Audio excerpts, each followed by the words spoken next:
जय जय सिया राम मित्रों, आप देख रहे हैं आस्था और संस्कृति का अनूठा संगम धर्म और हम। आज मैं आपको सुनाने जा रही हूँ हल्द्वानी की एक सच्ची घटना। हल्द्वानी में महाराज के एक अनन्य भक्त ब्रजकिशोर टंडन जी रहा करते थे। ब्रजकिशोर टंडन जी के लड़के की शादी थी और महाराज जी बतौर उसमें अतिथि बनकर आते हैं। अब आप सोच रहे होंगे कि यह तो सामान्य घटना है, महाराज जी अपने अनन्य भक्त के घर शादी में आए होंगे, लेकिन ऐसा नहीं था। यह घटना थी महाराज जी की देह लीला के बाद की, जिसकी पटकथा महाराज जी ने अपना शरीर छोड़ने से पूर्व ही कैची धाम में लिख दी थी। जब एक बार ब्रजकिशोर टंडन जी, जिनका हल्द्वानी में कपड़े तथा मिठाई का व्यवसाय है, कैची सपरिवार महाराज जी के दर्शनों के लिए आते हैं। वहाँ चर्चा के दौरान, जैसे कि हम सभी को पता है, सभी अपने घर की समस्याएं लेके महाराज के पास आते थे। टंडन जी से महाराज ने कहा, टंडन अब अपने बेटे का विवाह कर दे, निश्चित हो जा आप। जब महाराज जी ने यह कहा तो टंडन जी ने कहा, ठीक है महाराज, जैसी आपकी इच्छा, हम विवाह जल्दी ही कर देते हैं, किंतु आपको भी एक वचन देना होगा कि आप भी बारात में आएंगे। महाराज जी यह सुनकर मुस्कुरा देते हैं। वह ना तो हाँ करते हैं और ना करते हैं, किंतु ब्रजकिशोर जी इसे महाराज की मौन सहमति समझते हैं और अपने बेटे के विवाह की तैयारियां शुरू कर देते हैं। यह जून 1973 की बात रही होगी और जैसा कि हम सभी को पता है कि सितंबर 1973 में महाराज ने अपने भौतिक शरीर का त्याग कर दिया था। अब तो कोई प्रश्न ही नहीं था महाराज जी के विवाह में आने का। किंतु जब ब्रजकिशोर टंडन जी अपनी बेटी की शादी का कार्ड छपवाते हैं तो सर्वप्रथम कैची आकर महाराज जी के तख्त पर रखते हैं। जैसा कि अक्सर हम सभी प्रथम कार्ड अपने आराध्य को समर्पित करते हैं। धीरे धीरे टंडन जी के बेटे की विवाह का दिन भी आ जाता है।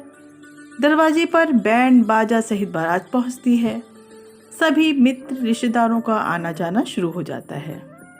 बारात लड़की पक्ष के दरवाजे पर पहुंचती है, जहां अतिथियों के स्वागत के लिए सोफे, कुर्सियां, पंडाल आदि लगे हैं।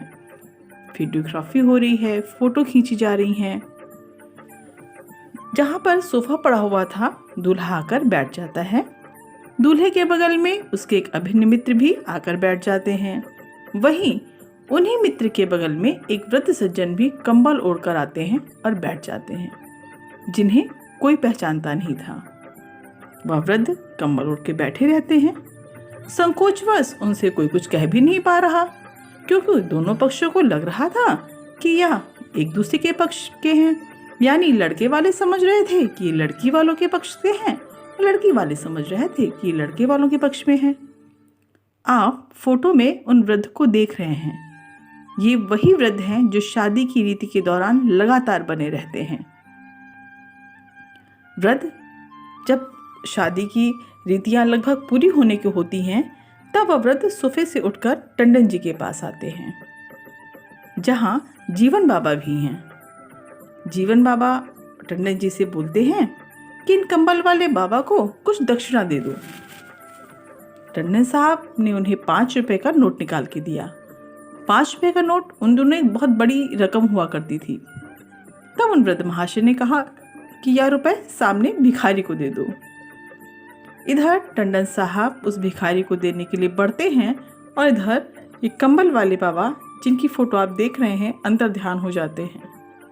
अचानक टंडन साहब व जीवन बाबा को जैसे विद्युतीय झटका लगता है और उन्हें तुरंत ज्ञात हो जाता है कि या तो हमारे बाबा ही थे। सच तो यह है कि जब बाबा हमें दर्शन देते हैं तो हमें पता ही नहीं चलता, यह तो उनकी लीला के बाद ही ज्ञात होता है। यह फोटो जो आप देख रहे हैं उसका प्रमाण है। बहुत सारी फोटो खींची पर उसमें कहीं भी इन बाबा का कोई चित्र नहीं था।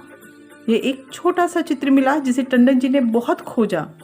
इसके बाद ये वृद्ध महाशय जो कि कंबल ओढ़े थे, इनकी आधी फोटो ही उन्हें दिखाई दी।